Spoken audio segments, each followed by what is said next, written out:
Peace and Black Power. Welcome to another edition of BABATV House of Consciousness. It's my absolute pleasure to have this brother all the way from London to come see Brother Sarnetta in the House of Consciousness on 125th Street. And we were talking just a few minutes ago, and he was making me hip to some stuff that I didn't know that goes on over in London. This is Brother Axsal from London, and talk a little bit to the family about what we were discussing about African Liberation Day and the Black Panthers, and make the connection between our people over there and over here. Yeah. Peace and powers. My name's Axsal, straight out of the UK. Hail up Sarnetta. Big up BABATV for the work that they do every single time. You already don't know. So what I find crazy is that American, they get a lot of screen time, and it's like the black struggle or the black movement only happens in America. The truth of the matter is, and the fact of the matter is, we're over here in the UK as well, and we've been putting in works from early. So one of the largest movements over in the UK is African Liberation Day, and it was set up by somebody called Beanie Brown, and he's like the UK's version of Professor James Smalls. He is a walking history book. Like, there isn't nothing that he does not know about UK Black Power, okay? So he set this movement up 2 years before the Black Panthers established themselves in the UK. So that's 1964. And African Liberation Day has been running every single year consistently, drawing the black community together, whether them Hebrew, Christian, Muslim, all of them coming together, all upon the basis of African liberation. And it's not just, you know, we're coming together to chant and bang drums and talk about all of the gloriousness. It's actual solutions. Yeah, it's total liberation, mind, body and spirit. Okay. Other things that we have going on down in the UK at the moment, so like we have a big problem at the moment with knife crime. Okay, so we have, for example, let me tell you this: in the space of 90 minutes. 6 youths were stabbed. 6 youths were out there and they stabbed each other within 90 minutes in 6 different areas of London in one night.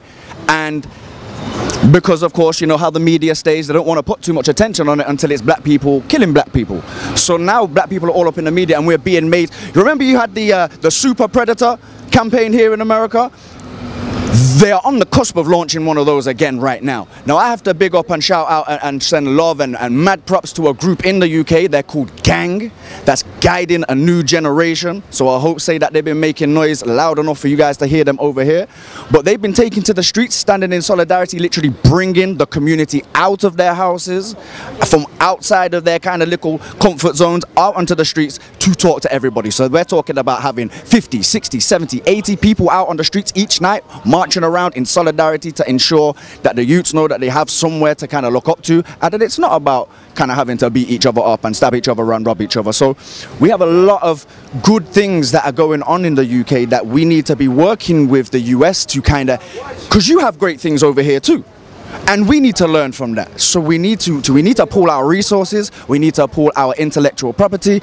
And the other thing that I wanted to mention real quick as well, a lot of people are gassed about Black Panther and how amazing Black Panther is and how much money Black Panther has made. And you know, I don't want to cuss the film because I enjoyed it, and I'm working on various projects to take students to go and see that across the world. But I believe that it should be a wake-up call for us all.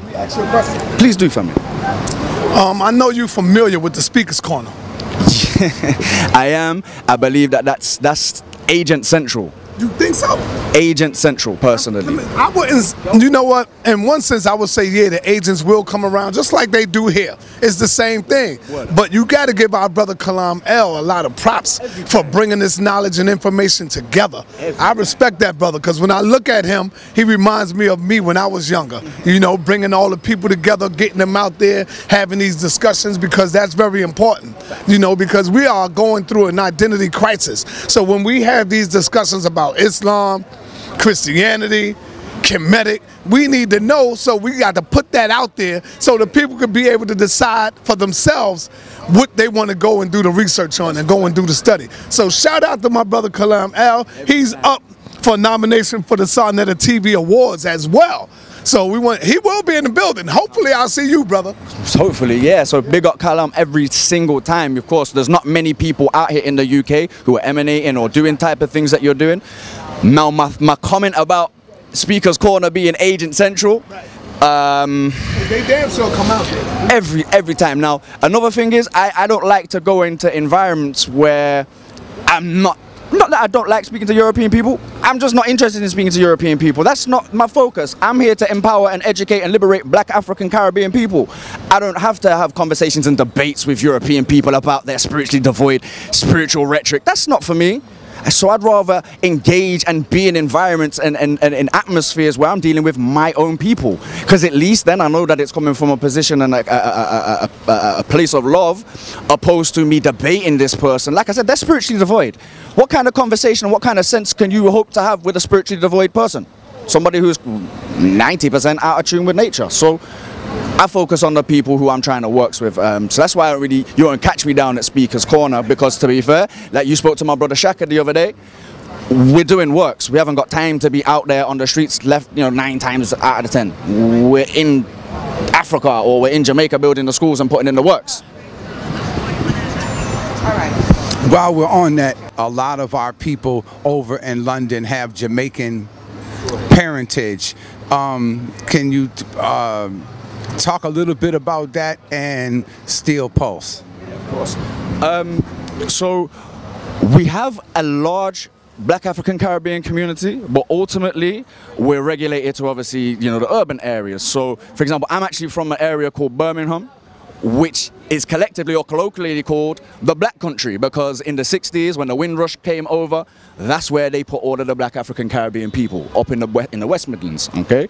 Now, interestingly enough, something which I find not many people actually know or take into consideration, when you actually compare America to the UK for the private prison or for the prison industrial complex and the prison process, you're actually more likely, actually 3 times as likely, or 3 times more likely, should I say, sorry, to end up in prison in the UK than you are in the US as a black African Caribbean person, because when you compare the stats proportionately. Okay, so it turns out that we are around 1/3 of the prison population in the UK, but we only make up 14% of the total UK population.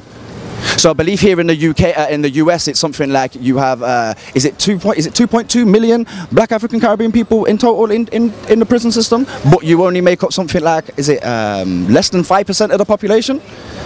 So proportionately speaking, it's crazy. So we need to be awake and aware. Now again, just on the whole black African Caribbean thing in the UK, a lot of my Caribbean brothers don't understand when we're having these type of conversations that they're not Jamaican, they're African, okay? Because we know that, I think it's around or more than 75% of the slaves who were brought from west of Africa were taken to Jamaica.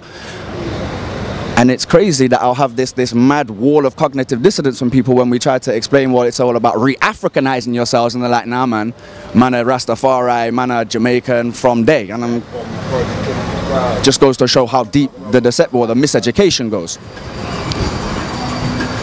Yeah, because I think that ties into the reason why a lot of our family will go to London first before we go to Africa. Why would you go to a place where your former colonial master was, and we've been taught and trained to go to London? Let's not now pretend or forget or skim over the fact that the UK, England, Britain in particular, that's the headquarters of that's the imperial headquarters of the world. Like the Queen and her bloodline, what she has done to the world. In fact, there's an amazing book that you can get. I can't remember the author's name, but it's called 192 Countries and Counting. And it is literally just that index of all of the different countries which Britain have invaded, the reason in which they went in there, what they actually went there for, and how it kind of resulted. And the book is so eye-opening. It tells you about things which will literally shock and surprise you, things that you would expect to kind of know about the story of kind of colonialism and independence, but they sweep that under the rug because they're embarrassed and they're ashamed, and I guess to a large degree still feel relatively guilty, which is why we have a lot of this behavior and characteristics manifest in the real world nowadays. Beautiful. Well, brother, talk a little bit to end it off. Talk a little bit to us about what you have going on here, you and the other brother with in Miami and going all around, and what you have in the making. Yeah. So ultimately, I'm one of the project coordinators for a charity called I Heart Africa. We set up a project called We Will Rise Together with a Z, and the initiative was all about refurbishing and building a school both in Jamaica, in Trenchtown, and over in Ghana. And from that, once the film Black Panther had come out, we noticed certain parallels in the film that related to the schools that we were working with, and also a lot of the real life issues which are facing the black community in the real world today. So we decided, do you know what? Let's take our students to the films and explain to them what's going on. After we announced it publicly, people all across the world were going crazy like, okay, how do we get our city involved? How do we get our schools involved? So it started with us taking 700 kids in Kingston to go and watch Black Panther. We had Chronics there to take part in a panel discussion. We had Taurus Riley there. So basically it was just it's not just a time to go take the students to the film, students to go watch a film. It was all about the panel discussion after. We engaged them critically. There was a 6-part lesson plan that they were involved in. And as from that, like I said, we went to London, did 250 students there. And now we're over here. Oh, sorry, we went to Ghana, and now we're over here. We did Harlem the other night at the Magic Johnson Theatre. Have to shout out man like Immortal Technique every single time, because without him it wouldn't have been possible. And the information and the knowledge that he shared with the students that night, I know from the messages that the students' teachers had sent me, they felt like it was a priceless experience. Okay, but from here, our team are going over to Miami. We're going to take another 250 students, and then again at the end of the month we're going to take another 250 students. So in total there'll be 2,000 students which have been taken with the power and with the grace and the help of the global community. So if you've been supporting, peace and powers to you. Thank you. I just want to end off by saying, because at the same time I don't want to insult any of our people. The UK is as much black people's home as it is anybody else's. The brother Mick Ritchie, what's his name? The Ancient and Modern Britons. That book by, I forget his first name. His last name was Mick Ritchie. So I don't want to insult our people. David, yeah, I think it was Mick Ritchie, the Ancient and Modern Britons, and we know that our people are all over the planet Earth, and that as much as our home as it is anybody else. Was there way before the white man, was there way before this no good goddamn leech came over there. So we don't want him to try to relegate our people to a specific place, even though we know that Africa is our throne, not our home, but our throne. And that's our home, and hopefully I'm just hoping that Brother Sarnetta will be over there soon to be able to make that link. Reach out. We've been trying to reach out to the whole network because we'd love to have you over there. We have a rich pool of eager, interested Black African Caribbean people who are wanting this information, so it's way overdue. Just another brother that I want to shout out in regards to the UK who kicks mad information. In fact, I would say that he's on the level of some of the top scholars in the world. His name is Akala. He was on 1804, so he was working with man like Tariq Nasheed to get the Haiti 1804 finished, and the knowledge that he kicks, second to none, second to none. And the other thing as well, I have a lot of people who always say, well, you've raised all of this money, by the way, Axsal, to take these students to go see Black Panther. Why is it important? And I didn't mention it before, but I just want to say that T'Challa is supposedly this king of this fictitious sovereign African nation. Well, Haile Selassie was a real life king of a sovereign nation. Okay, Haile Selassie traveled to the United Nations and the League of Nations to talk about Ethiopia and their plead and their need for help. What did T'Challa do at the end of the film? Went to the United Nations. What else did T'Challa do? He brought land in Compton. Okay, what did Haile Selassie do when he went to Jamaica in 1966? He brought land and he donated it to the people of Trenchtown, and he built a school. He was the Minister of Education. Sadly, he didn't live long enough to foresee his entire plan to build the university.